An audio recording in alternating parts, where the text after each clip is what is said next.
Кычыраган суукта кычыраган өкмөт келди. Бул өкмөт кыштан чыгабы же тыштан чыгабы, атам экөөбүзгө бир кыштан кантип чыгам, бул кыштан дегендей жазга жетеби же сазга кирип кетеби, аны серепчилер айтсын. Бирок күн тартибине келгенде мында күчкө салганды токтотушубуз керек тургандар.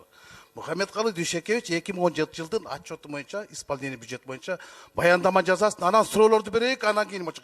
Эми силер минт отпайсыңар, жок 3 докладты бир жазайык, анан суроо берсеңер бергиле. Биз билебиз да, көрүп келгенбиз да. Эми силер азыр айтып атасыңар да. Үлпет тойду, жээнтек тойду, сүннөт тойду бирлигин өткөрөйүк деп. Бул болбойт да. Жо мен бүтөлекмин сөзүмдү. Ошон үчүн күчкө салбай эле 2017 боюнча неме кылсын, эми көрүп келбедикпи күчкө салып келди. Эмне эле коркуп атасыңар? Эгер иши солгундап кетсе анда кресло солкулдап кетет. Эмне коркосуңар? Жашынакай кылып туруп отчетун берсин 2017, анан 2018 эртең деле карайбыз, 2019 бүрсүгүнү карайбыз. Күчкө салганды токтотоюк. Анан адвокаттык кылбай эле койгула, өкмөттүн өзүнүн кишилери бар. Рахмат.